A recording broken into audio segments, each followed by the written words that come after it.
I am here, social media land. How are you? How are you? How are you? How are you? I know you're doing fine. Okay, getting myself situated.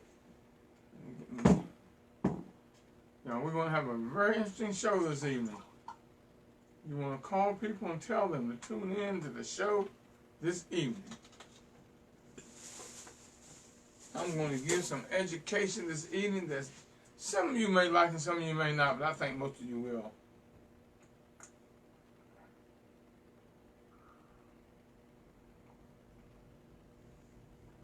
Yep, I'm pretty sure most of you will.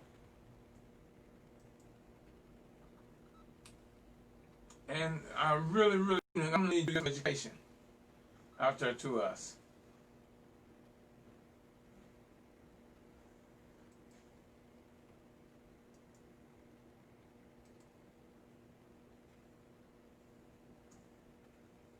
Just started.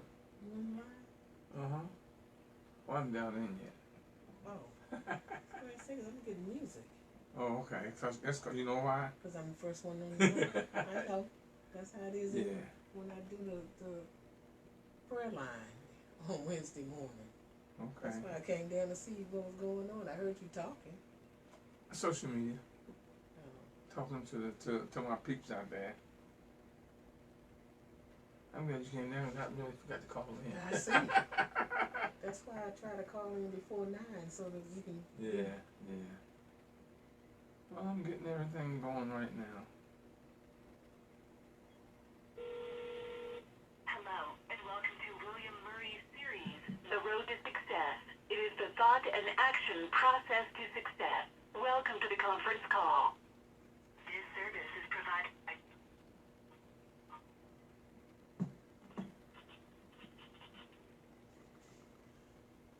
I gotta go speaker so I'm okay. Yeah, it You will now enter the It conference. just kicked in. Okay, so. It's me. Hold on.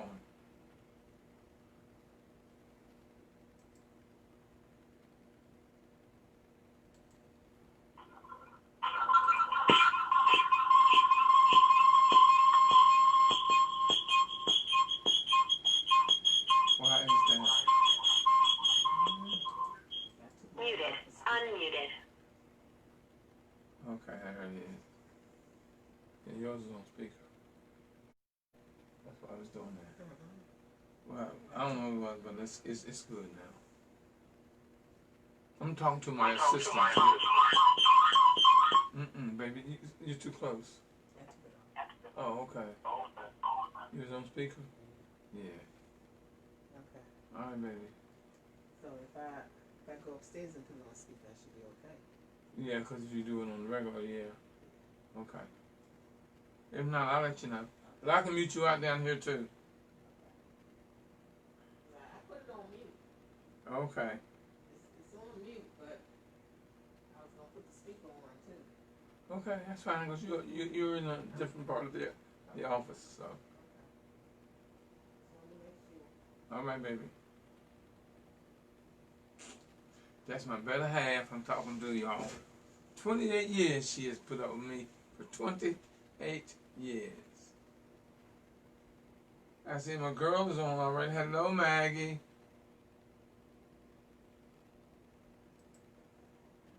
Hello, how are you? I've got my pen in my hand and my paper. You're gonna need ready it to tonight. go and tell everybody good evening. Yeah, get your batteries in your hand ready, because I'm gonna give some information tonight that's gonna be educational Thank you on so much. history of black towns.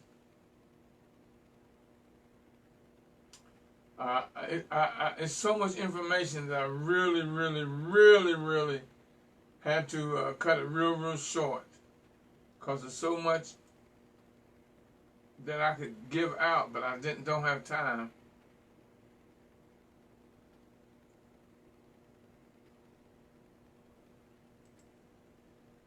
So, because I mean, it's so much, I could make this a 2 or 3 part series. but I really don't want to. We'll see how it turns out and how much information people can give and the type of conversation we're going to have tonight. Talking about black history of black towns and the good and the bad of it. And there's a lot of bad, but not from us.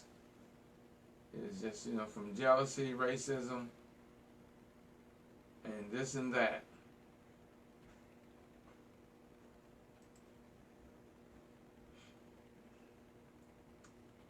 I think I got everything set up to rock and roll. Hello, Miss Josephine. Good evening. How are you, Mr. Murray? I am fantastic. Great. That's good to hear. Kind of excited about this evening's session I'm going to do that I've been telling everybody about for this evening. Robert. Hello, Miss Roberts. How are you? I'm doing good, and you? Fantastic. Very good. I'm getting ready to mute everybody out because I think I'm going to go ahead and get everything rolling because this evening's show, I hope we have a lot of conversation this evening. I really, really do. So I'm going to go ahead and get the ball rolling. So I'm going to mute everyone out. Muted. Unmuted. Hello, successionaires, and welcome to the talk show, The Road to Success. I'm Professor William Murray, your host, and I'm the president of the Millionaire Mastermind Institute, which is an institute for entrepreneurs and future entrepreneurs. Y'all know it's here where millionaire mindset, lifestyles, and businesses are made. And I enjoy the fact of giving information and teaching you how to build and grow business to take you from idea to implementation and beyond. And it's not always about that. It's about learning and learning your history and how to survive. And, because I say, if you don't know your history, you have a tendency to repeat it. And as always, you know that the God in me greets and blesses the God in you.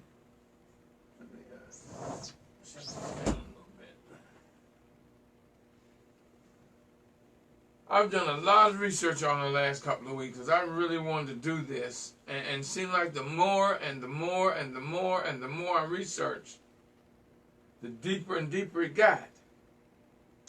Tonight's topic and show and discussion is the history of black towns. And it's just, if y'all only knew how many sites I had to go on. Wow. And I couldn't do all of the black towns, just so many of them, y'all. And they didn't teach you nothing about none of this nowhere in school. About all of these great black towns that we as a people had.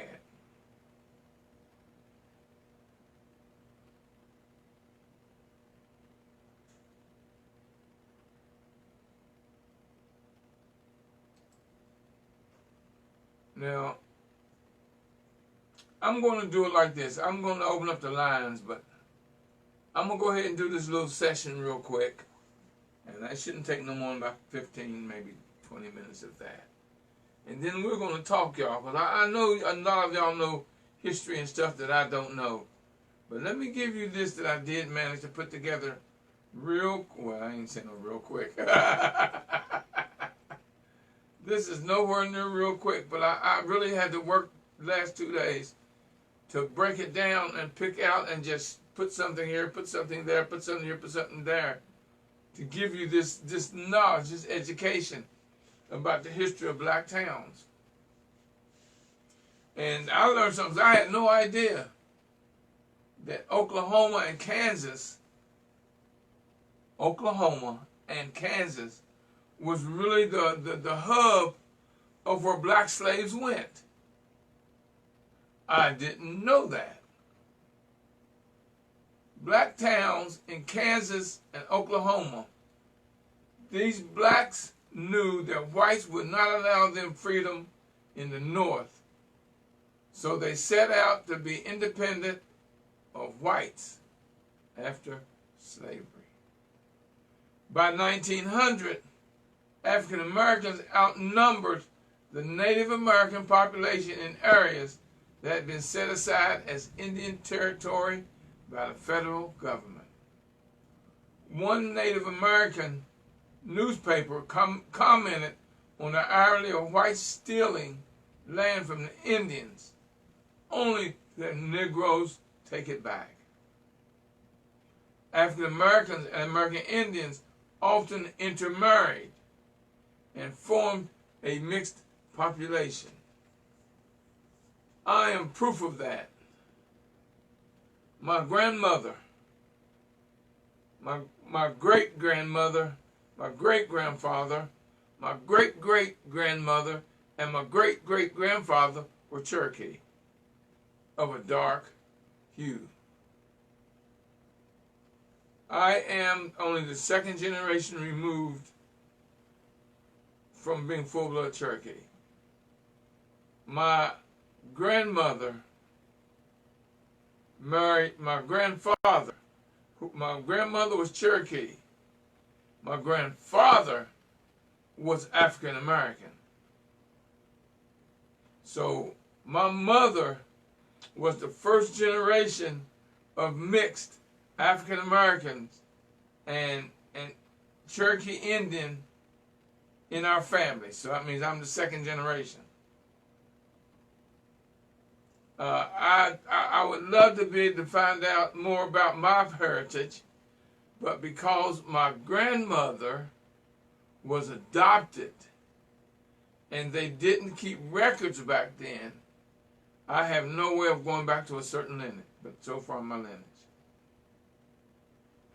Now, there were plenty of black towns in Oklahoma and Kansas. Nicodemus in Kansas was a colony of free African Americans.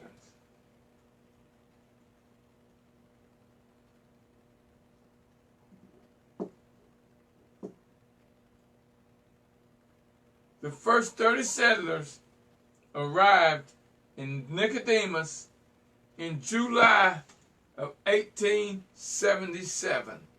The following spring, another 150 joined them.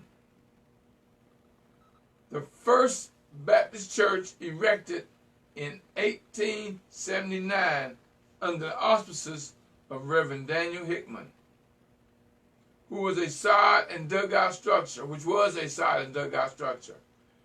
Because back then you got to realize that it's the plains, so you can't really build. So they were basically huts. By 1880, a one-room stone sanctuary had been added to the site. That year, 258 African Americans lived in Nicodemus, and most settlers had succeeded in planting 10 to 15 acres of wheat and corn. One resident, R.B. Scruggs, supplemented his income by driving a freight wagon and working on the railroad. His hard work enabled him to expand his original 120-acre homestead into a 720-acre farm. The first two-story building was Williams General Store, erected in 1879. By 1886, the town boasted 3 churches, 3 hotels, a livery stable, a blacksmith, a newspaper, and a schoolhouse. African Americans also established colonies in Nebraska, including the town of DeWitty, D-E-W-I-T-T-Y, DeWitty. They migrated to western New Mexico too.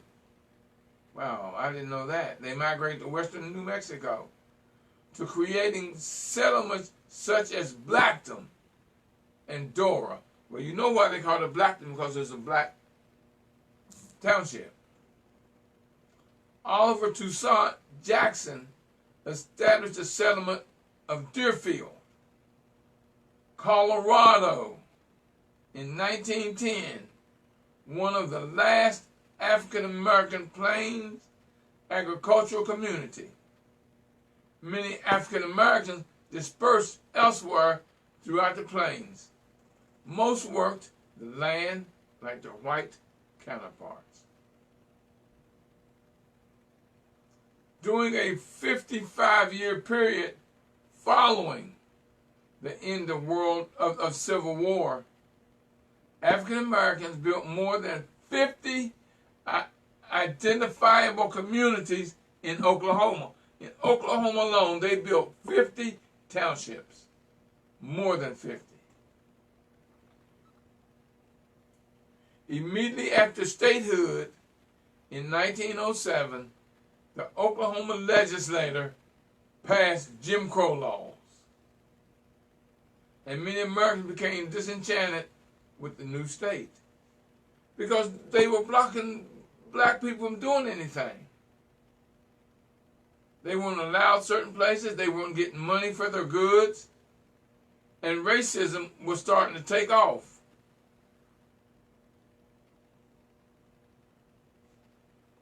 The collapse of the American farm economy in the 1920s and the advent of the Great Depression in 1929 spelled the end for most all black communities.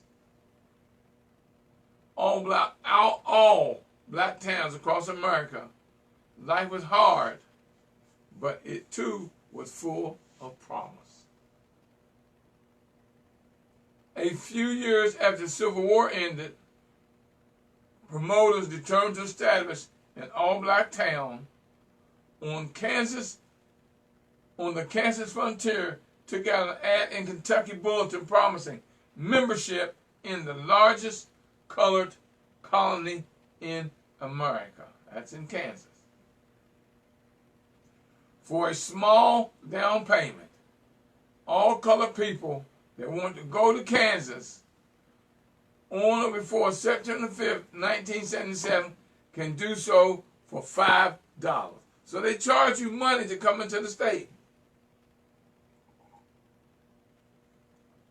And y'all got to realize back then $5 was a whole lot of money. It was a lot of money.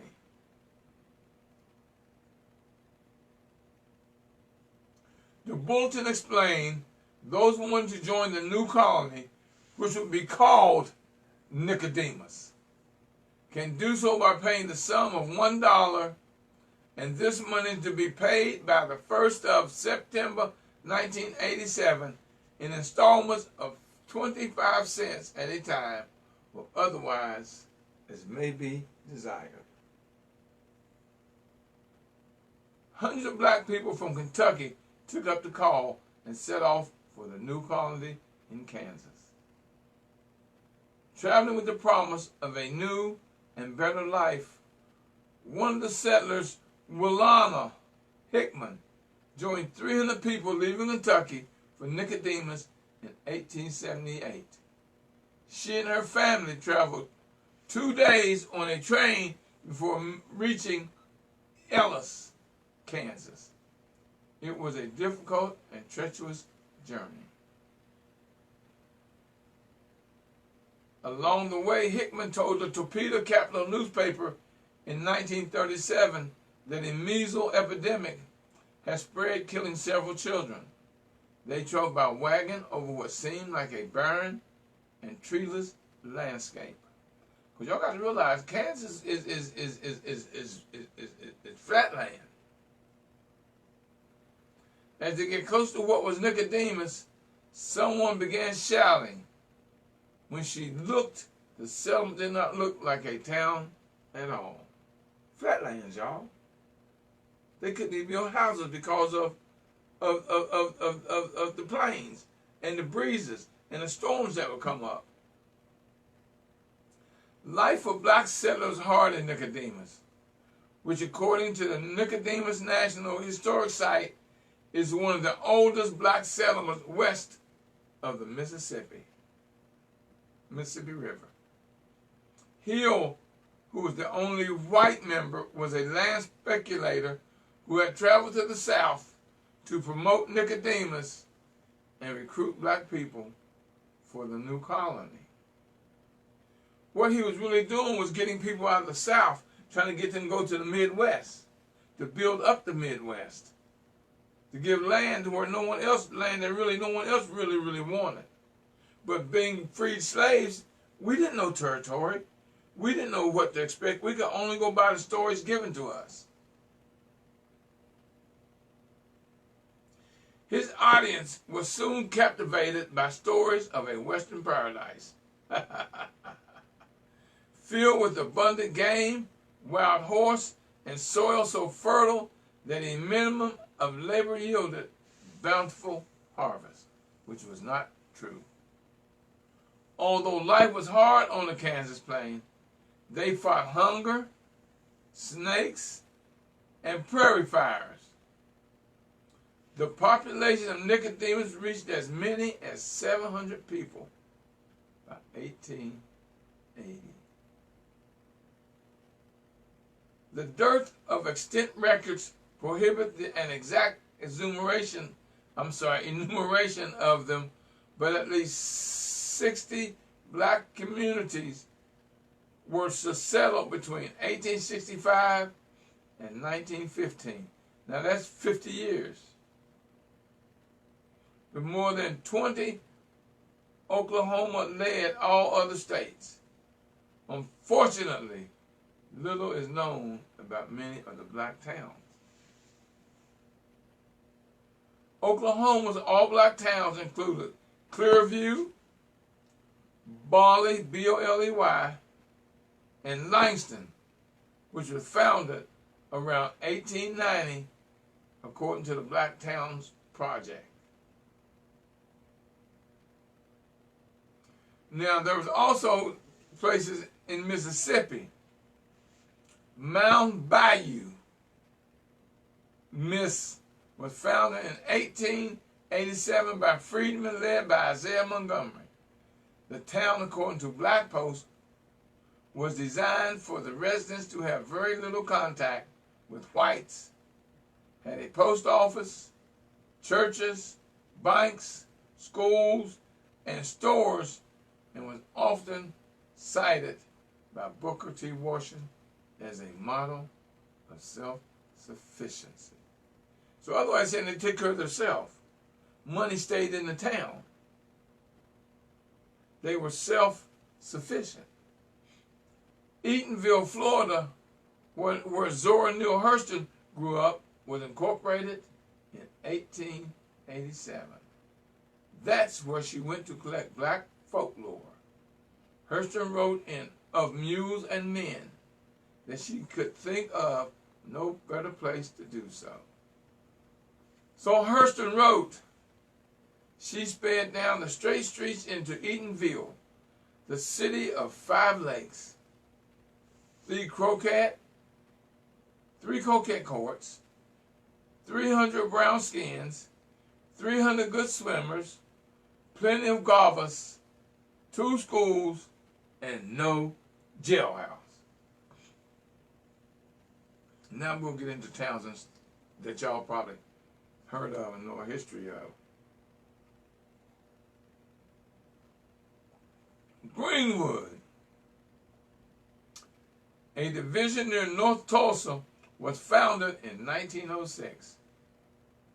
According to records, it was created by O.W. Gurley, a wealthy black man who owned land in Arkansas. According to the Tulsa Historical Society and Museum, in 1889, Gurley traveled to Oklahoma to participate in the Oklahoma land rush. Gurley purchased 40 acres, which designated only to be sold to colors. The town, which gained fame as Black Wall Street, was destroyed in 1921 as it was burned by angry white mobs. I'm going to get more into that, y'all, further down the line. Blackton, B-L-A-C-K-D-O-M, a town in New Mexico, was founded in 1911 by black settlers. later forced out by drought, according to the Mexican Geological Archives.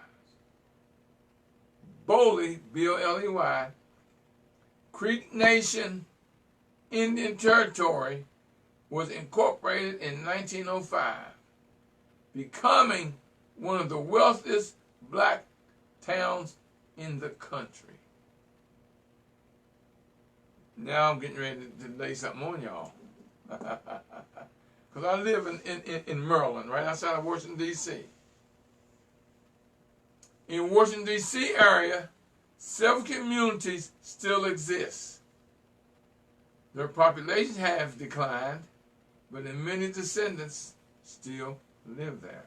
So otherwise they say many generations from then are still here or in the area. The town of North Brentwood was the first incorporated black municipality in the Washington area, according to the Maryland Heritage Area Authority. North Brentwood's first residents were former slaves of local planters and Civil War veterans. Now, get this, y'all. Other black towns and communities in Prince George's County include Glenarden, Lincoln, Chapel Hill, Roseville, and Ridgely. Now, let me give y'all something. I'm gonna do this. I'm gonna come back to that. Fairmont Heights was founded at the turn of the century in Glenarden in the 1920s. Many were not incorporated. They include Ridgely, which was established on what is now Central Avenue in about 1870 by a black farmer. It was a very vibrant community. Now, y'all see where they talking about Brentwood, Glenarden, Lincoln, Chapel Hill, Roseville, Wrigley, Fairmont Heights, and part of it's on Central Avenue, which is still Central Avenue right today. That's in Prince George's County, Maryland, which is the richest black county in America. Prince George's County. I live in the richest black county in America. And a lot of it's still here, and the history's here. All you got to do is look it up. Central Avenue is still Central Avenue.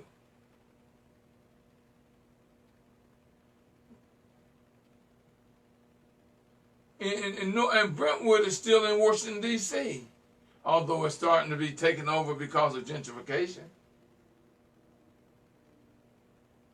But Glenarden is still there. Lincoln is still there. Chapel Hills is still there. Fairmont Heights is still there. And like I said, I live in the richest black county in America. Now I'm going to talk about Tulsa, Greenwood. A division near North Tulsa was founded in 1906.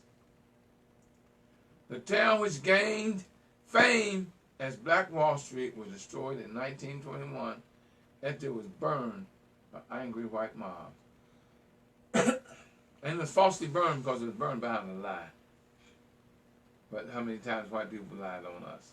Well, just told a lie. And they're talking about we mean evil and nasty, nowhere compared to the colonizers. Nowhere near. Greenwood, a division near North Tulsa, was founded in 1906 according to records. It was created by O.W. Gurley, I already told you that, a wealthy black man who owned land in Arkansas according to Tulsa. In 1889, Curley traveled to Oklahoma to participate in the Oklahoma Land Run. He was going to start another black township. He purchased 40 acres, which is designated only to be sold to colored, according to the records. And it was named Black Wall Street, was destroyed after it was burned by, more than 600 blacks were murdered during the white mob riot. It is the first bombing from the air in the United States. Now, I'm going to go off script and give this to you. It was burned behind a lie. A white woman claimed that a black guy had done something to her. They rioted. The white folks rioted and raided Greenwood and they had no idea how successful, how rich that township was, because it was a black township, self-sufficient. They looted. They looted before they burned it down. It was so rich, they looted the town. Black Wall Street had 600 businesses, 21 churches, 21 restaurants, had almost better everything than they had. They were in shock and in awe and said, we can't have this. When I say that there was the first bombing from the air, because the second day of the riot, third day of the riot, planes flew over Greenwood and dropped kerosene bombs and burned it down. Now, it ain't a whole lot of people had airplanes. So, but here's the thing about that. Not one person, not one white person was ever charged for anything. Any of it. They killed over 600 people. Burnt down a town that was worth millions. And back then, that's a whole lot of money, of dollars. You heard me say 600 businesses? 600, y'all, businesses. 30 grocery stores, 21 restaurants. You know, they had everything that it took to be successful. That's why us in America today, we need to build our own Black Wall Street and be self-sufficient. We can do it across the country. It ain't like being a town like Greenwood. Look at Prince George's County, the richest black county in the country. We should have our own everything. We got the money. We got the money. If we stop spending it with our oppressors. We already got the money. Let's stop spending it with our oppressors and build that Black Wall Street. The model's already there, y'all, in history. Follow the historical model. What I tell you, if you don't know your history, you have a tendency to repeat it. Now, there's a gentleman who grew up in Tulsa. And he said they don't even teach it in Tulsa about the riots. He graduated, went to school, went to college, and never knew nothing about the riots in Tulsa of 1921. And he grew up there, got educated there. It's not in the school system, y'all. It's not in the books about the riot. Or the riot in the other towns. Because they were burning down black townships like crazy. They were destroying all these black successful townships because of racism. We were self-sufficient. We didn't want to be around them. They didn't want to be around us. So we had our own townships. We were self-sufficient. But they weren't going to have that because there was too much money that we spent among ourselves that built and grew us day in and day out. And they weren't going to have it. Hell, we were living better than they were living. We were the models that they couldn't keep up with. They couldn't follow. Now, I know a lot of y'all didn't know this. Now, some of us are older, going to remember the Gap Band. They were from Tulsa, from Greenwood. And they called Gap Band, G-A-P. It stood for Greenwood Archer, and Pine. That was the main streets there. GAP, Greenwood, Archer, and Pine. The district was once Black Wall Street. Now, the song that went to the top of the charts in the, what was it, that 60s or 70s? You dropped the bomb on me. You dropped the bomb on me. Baby, baby, you dropped the bomb on me. Came from the Tulsa Race Massacre of 1921 when bombs were dropped on Black Wall Street. Most people didn't know that that's where that song came from. That's where they wrote it from. When they said, you dropped the bomb on me. They were from Tulsa. They didn't teach that to us. None of y'all learned about that in school. Here's another one. Rosewood riot of 1923. Mob riot that flared for several days in January 1923 in the predominantly African-American community of Rosewood, Florida. An unknown number of town's black residents were killed, and virtually every building was burnt to the ground by white mobs. On January the 4th, 1923, sparked by the claim that a black man had attacked a white woman, and which was proven not to be true. Dozens of armed white descended on Rosewood, terrorizing the community, shooting several residents, and burning buildings. Acts of systematic violence against blacks continued until January the 4th, so that's 4 days. By the time the mob had dispersed, the town had been almost totally destroyed, with businesses, churches, and homes in ruins or burned to the ground. No one was charged with the crimes committed against the residents of Rosewood. See, they don't teach you the history of how successful we were, how independent we were, how strong we were, and how we didn't need them. Because if we knew that, what we do today, have our damn own. And they cannot survive without us. In 1919, after World War I, black sharecroppers in Arkansas began to unionize. This attempt to form unions triggered white vigilantism and mass killings that left 237 dead. Toward the end of 1918, Attorney Ulysses S. Bratton of Little Rock, Arkansas, listed to black sharecroppers tell stories of theft, exploitation, and never-ending debt.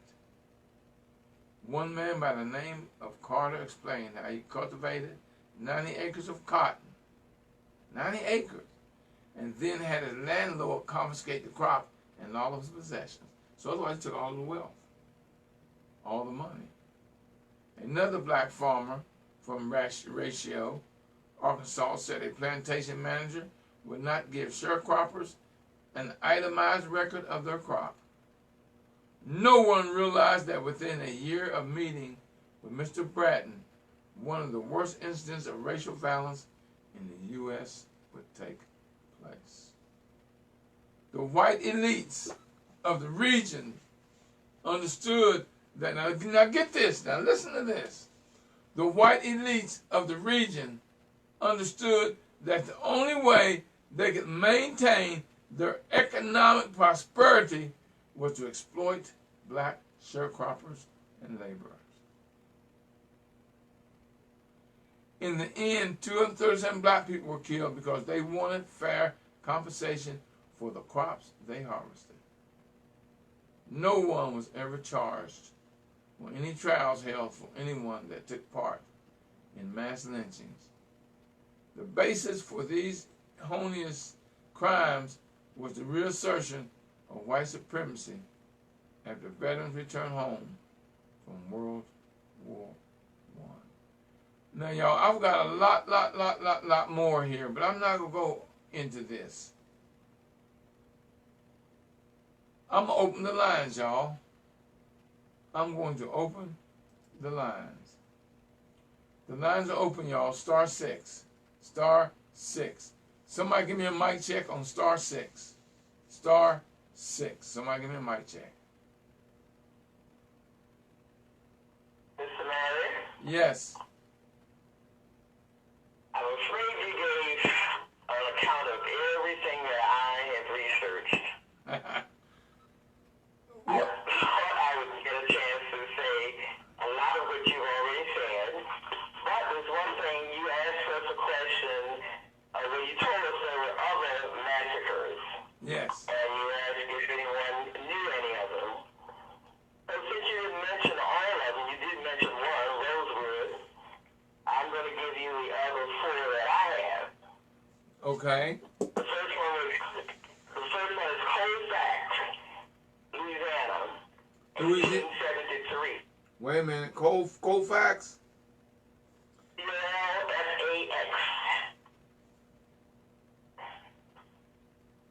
Okay. Okay. The second one is Wilmington, North Carolina. What is it? What is the spell? The first spell it.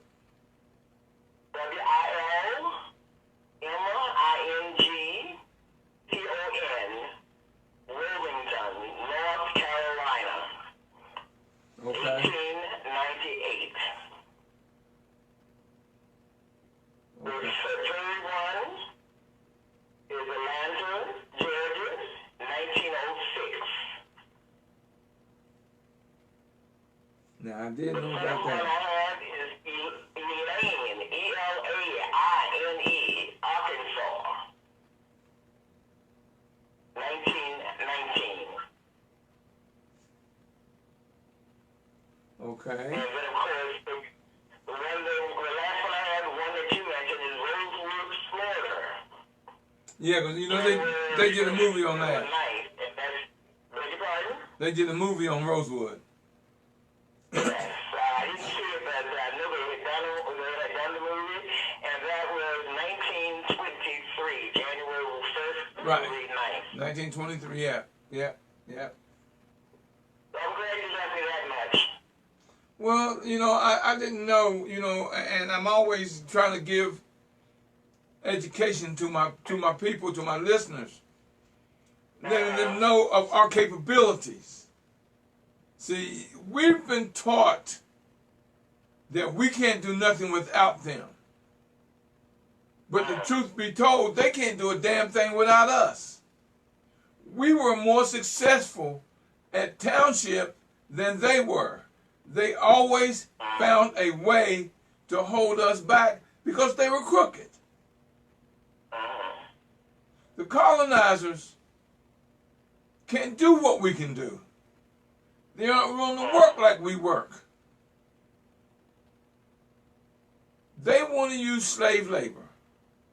Even today, they want to use slave labor. But look at right now, this country is being held together by people who make minimum wage.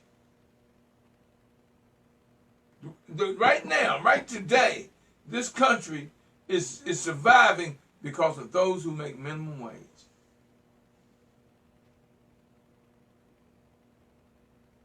Just think about that. We've always been the power in this country. We just weren't taught so we would know that we are the power of this country. This, what's going on right now, this wake-up call, the reason I did this tonight is to wake us up and show us, y'all, I keep telling you, get off your butt and go out there and start your business. You're going to make it. Just put in the work and patronize a black business, because that's who's going to build and grow and give you employment and a future. We keep giving our money to the oppressor and wonder why in the hell we struggling like we struggling. Because they're not going to really hire us.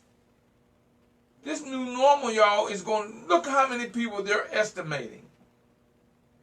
30-some% of the people who had jobs aren't going to be hired. 24% of those 33% are going to end up homeless because they can't pay rent. That means 1 out of every 4 and almost half people are going to end up homeless. That's scary as hell. 1 out of 4 going to end up homeless? They can't get a job. How they going to pay rent? How they going to survive? How they going to feed their family? We got to take care of us, y'all, because they ain't going to take care of us. But if we take care of us and we start this national Black Wall Street, because with these companies out here that deliver, we can start our own delivery company and survive. We can start our own manufacturers and survive. We can start our own gardens and survive. We're the rhythm of the country anyway. Look at the clothing line. We are designers. Look at the music. Look at the recipes. Look at the programs. Y'all, it's us that's giving them rhythm. And we spend our money with them. That's why we struggle. Lines are open. Somebody talk to me. Will you finish, Miss Josephine?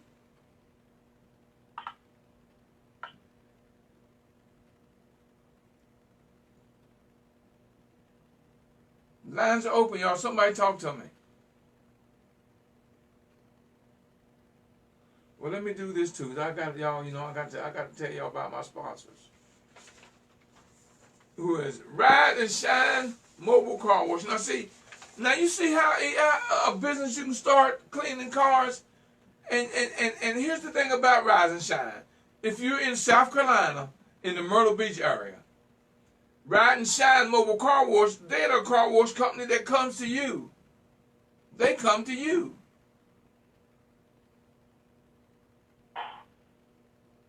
All you got to do is call 843-564-8760. Rise and Shine Car Wash. 843-564-8760. Mention the Millionaire Mastermind Institute or MMI and get a discount. Now, I love this brother, and I've been on this brother off and on for years, and he retired and moved down south. Him and his beautiful wife.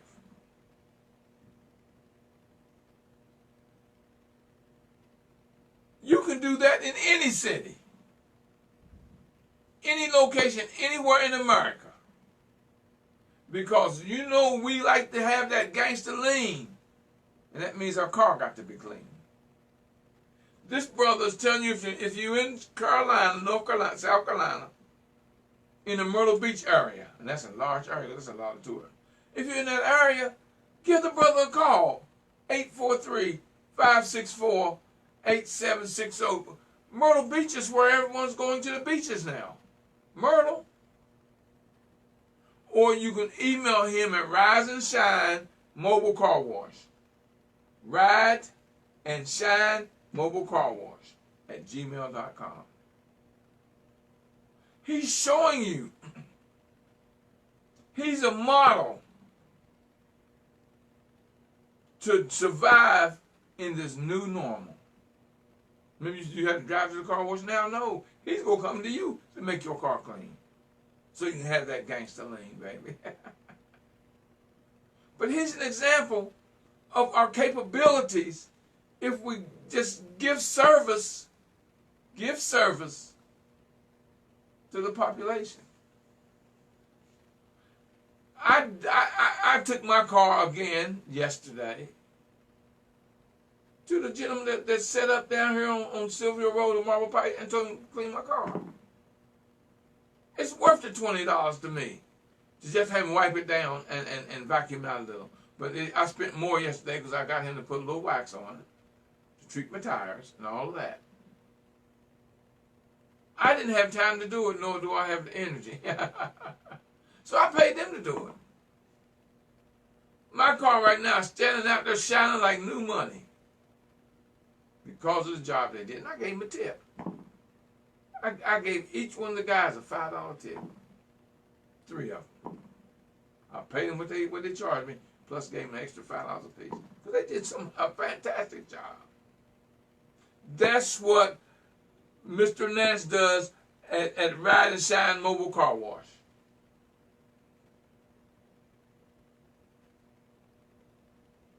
Lines are open, y'all. Somebody talk to me.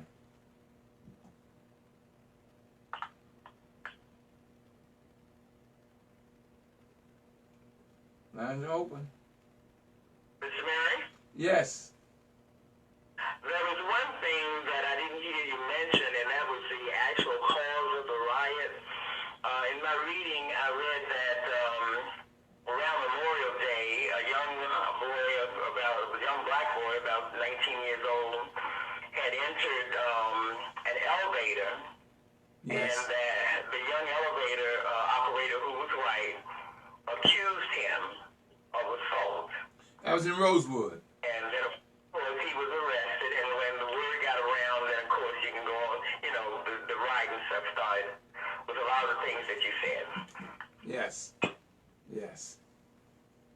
But I'm just showing you the cruelty.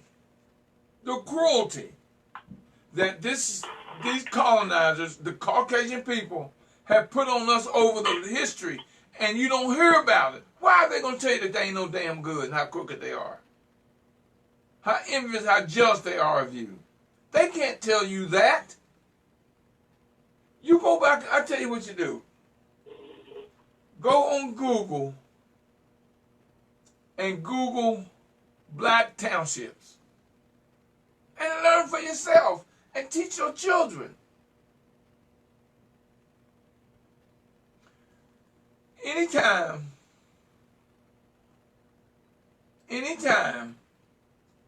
one township can have 600 businesses, 21 churches, 21 restaurants, 30 grocery stores, 2 movie theaters, 6 private airplanes, a hospital, and a bank, what's that telling you?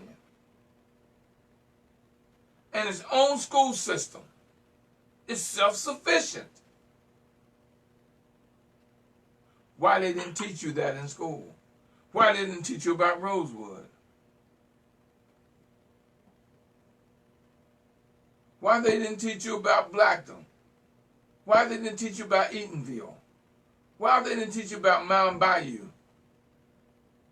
Langston? Clearview? Why didn't they teach you about all of these? Because they were successful black townships. That either they burned them down or they used Jim Crow laws to keep them from being successful. Come on, y'all, wake up. I'm trying to wake up my people. We can have our own Black Wall Street. Y'all, we got the means. We've got the ability. And we damn sure got the money.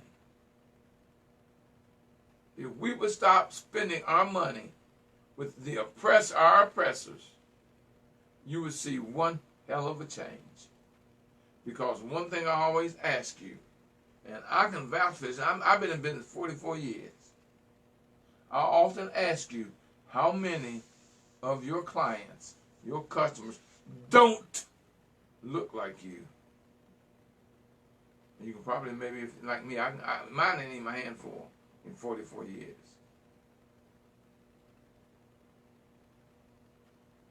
They boycott our businesses. If they boycott us, hell, then how are we going to survive if we don't patronize us? But we give them our money. Look at your churches. Every Sunday they go running to the banks with the money that won't even give us loans. And you wonder why we struggle. We got clothing shops. We got beauty salons. We got grocery stores. We got manufacturing distributors. We got farmers. Why are we keep going to them and giving them our money? And wonder why we can't get a job just over broke. or we are successful in a business because you want us to patronize you, but you won't patronize us.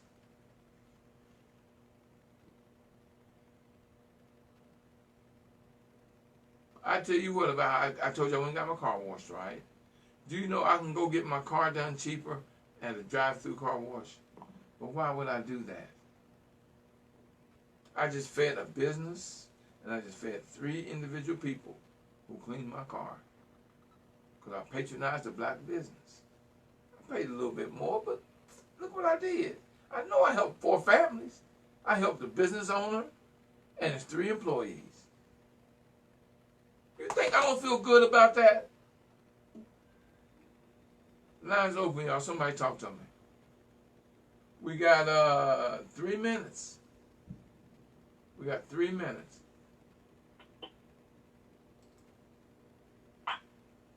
Hey, Brother Mayor. You got 3 minutes, Drew. Make it quick. Oh, it's gonna be quick, man. All right, my brother. In sharing information, I'll just share this. Individuals can look it up. There's an individual by the name of Stephen Darby, STEPHENDARBY. And Stephen Darby, you can look him up on YouTube and look up Negro Land, NEGROLAND. And he shares about the history. The word Negro just didn't pop up in thin air. It was a place in Africa before Africa was named Africa. Yeah. And so Negro Land was a place, and it was taken out off the map so that the original onset of where and of course nowadays you use black, African American, however you want to say it, but it takes time to look it up and just pick up some information for yourself about the origin of the word Negro. You know, see, y'all don't realize, but see, everything that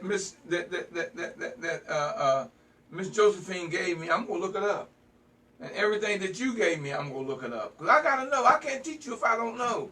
But like I told you, if you learn something, teach us. If you know something, tell us. That's why I always tell you the lines are open.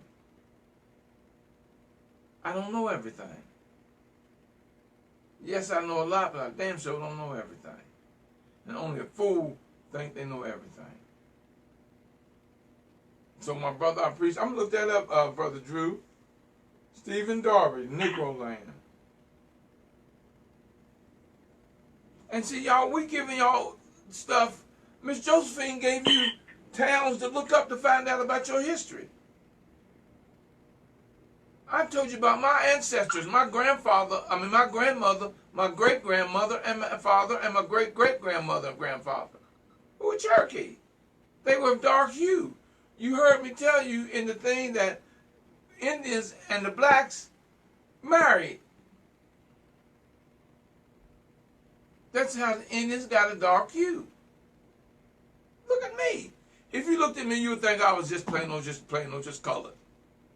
Oh, there's a Negro, there's one of them African American. No, baby, I claim my Indian heritage. I'm only 2nd generation removed. My mother was the first.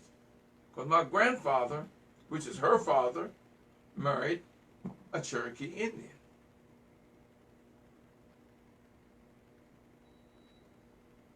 Well, y'all, it's that time of the evening, and I really enjoyed, and I hope y'all got something from this. But y'all, I got an announcement I'm going to make probably next week. And I hope y'all understand when I give you the announcement. You know we're doing donations, y'all. We need donations and stuff so we can keep the show. You can go to Cash App at $W Murray. That's $WMURRY.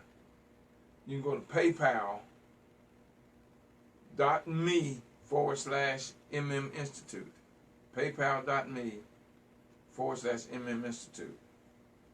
GoFundMe.com/F/W Murray1.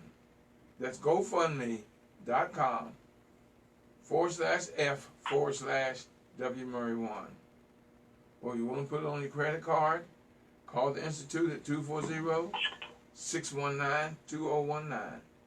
That's 240-619-2019. Or if you want to send us a money order or a check, you can send to P.O. Box 47438, District Heights, Maryland. P.O. Box 47438, District Heights, Maryland. Y'all, I did go ahead and pay for next month, which is July. So we good. I'm excited about the money I had coming in, and we have paid for July. So I'm asking y'all though to give donations. If you haven't given yet, give. If you have given and you can afford to give more, give. And I appreciate it. I really, y'all know I love you. I mean, there's no doubt about that whatsoever. None.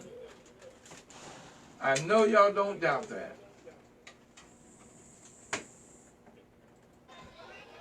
Because I always tell you, if you push me, I'll pull you.